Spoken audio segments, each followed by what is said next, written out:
شب زفاف. شب زفاف به شبی گفته می شود که معمولاً اولین شب پس از ازدواج و آغاز زندگی مشترک زن و شوهر است. در بسیاری از فرهنگ‌ها این شب به عنوان شروع رسمی روابط زناشویی شناخته می شود و اهمیت ویژه‌ای دارد. شب زفاف نه تنها از نظر جسمانی بلکه از لحاظ معنوی، روانی و فرهنگی نیز اهمیت دارد و در برخی سنت‌ها با مراسم و تشریفات خاص همراه است. از نظر روانشناختی، شب زفاف می تواند برای هر دو طرف همراه با احساسات متناقض مانند هیجان، استرس یا حتی نگرانی باشد، خصوصاً اگر این شب اولین تجربه جنسی باشد. برای بسیاری از زوجها، صمیمیت و اعتماد متقابل در این شب بسیار مهم است تا فضای آرام و راحت ایجاد شود. مشاوره قبل از ازدواج و آموزش‌های مربوط به روابط زناشویی می‌تواند به کاهش نگرانی‌ها و افزایش درک و همدلی در این زمینه کمک کند. آنچه که در شب زفاف اهمیت دارد، ایجاد یک فضای پر از عشق، احترام و توجه به احساسات یکدیگر است تا این شب به یاد ماندنی به تجربه مثبت و پایه‌گذار یک زندگی مشترک موفق تبدیل شود. شب زفاف در بسیاری از فرهنگ‌ها به عنوان یکی از مهمترین شب‌های زندگی یک زوج تازه ازدواج کرده تلقی می‌شود. این شب به دلیل آغاز رسمی روابط زناشویی و ورود به مرحله جدیدی از زندگی مشترک دارای ابعاد مختلف جسمانی، روانی و فرهنگی است. در ادامه به بررسی بیشتر از جنبه‌های مختلف شب زفاف می‌پردازیم. جنبه‌های فرهنگی و سنتی.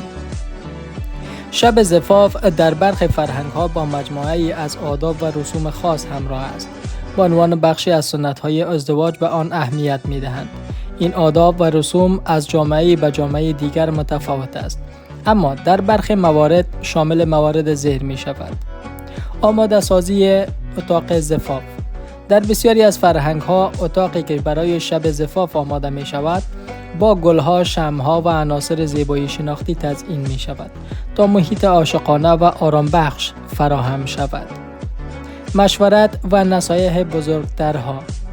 در برخی جوامع، خانواده یا بزرگترها به عروس و داماد توصیه‌ها و نصایح برای شروع زندگی زناشویی دارند. این توصیه‌ها معمولاً در مورد احترام متقابل، اهمیت صبر و درک متقابل است. آداب خاص جنسی. در برخی از فرهنگ‌ها، شب زفاف با تاکید خاصی بر مسائل مانند بکارت و اثبات آن همراه است. این امر در جوامع سنتی اهمیت ویژه‌ای دارد، هرچند که در بسیاری از جوامع مدرن این مسئله کم رنگ شده است. جنبه‌های روانی.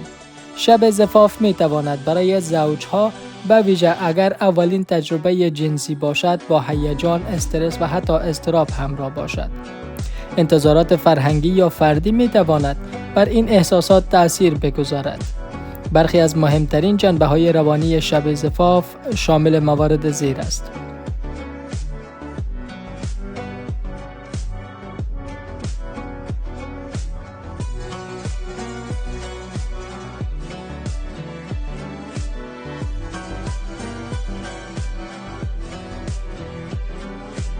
انتظارات غیر واقعی. گاهی اوقات به دلیل تأثیرات فرهنگی یا فیلم‌ها و رسانه‌ها، زوج‌ها ممکن است انتظارات غیر واقعی از شب زفاف داشته باشند. درک این موضوع که در روابط زناشویی یک فرآیند تدریجی است و به زمان نیاز دارد، می‌تواند به زوج‌ها کمک کند تا با آرامش بیشتری به استقبال این شب بروند. صمیمیت و اعتماد. شب زفاف زمانی است که زن و شوهر باید با همدیگر از نظر احساسی و عاطفی نزدیکتر شوند. ایجاد فضای پر از اعتماد و احترام متقابل به زوجها کمک می‌کند تا این شب به یک تجربه مثبت تبدیل شود. جنبه‌های جسمانی. از نظر جسمانی شب زفاف برای برخی زوجها اولین تجربه روابط جنسی است. این موضوع می‌تواند باعث نگرانی‌ها یا ترس‌های خاصی شود، به ویژه اگر اطلاعات کافی در این زمینه وجود نداشته باشد. آموزش‌های جنسی. آگاهی از مسائل جنسی و فیزیولوژیک بدن می تواند کمک کند تا تجربه مثبت‌تر داشته باشید. این آموزش ها معمولا در قالب مشاوره های قبل از ازدواج یا کتاب ها و منابع معتبر در دسترس است. احترام به بدن و احساسات طرف مقابل. در این شب اهمیت توجه به احساسات و نیازهای همسر بسیار مهم است. هر فرد با ریتم و نیازهای متفاوت به صمیمیت نزدیک می شود و احترام به این تفاوت‌ها برای ایجاد رابطه سالم ضروری است. روابط پس از شب زفاف. شب زفاف تنها نقطه شروع روابط زناشویی است و نباید به عنوان معیار موفقیت یا عدم موفقیت در زندگی مشترک دیده شود. رابطه جنسی مانند دیگر جنبه‌های زندگی مشترک نیاز به یادگیری، تجربه و رشد دارد. زوجها باید با صبر و تعامل مداوم به مرور زمان به سطح بالاتری از صمیمیت و رضایت دست یابند. و در آخر، شب زفاف با تمامی ابعاد جسمانی، روانی و فرهنگیش می تواند تجربه زیبا و به یاد ماندنی باشد. اما نکته مهم این است که این شب بخشی از فرآیند طولانی‌تر و پیوسته زندگی مشترک است. کلید موفقیت در این شب و در کل زندگی مشترک صبر، احترام، درک متقابل و ایجاد فضای پر از عشق و اعتماد است.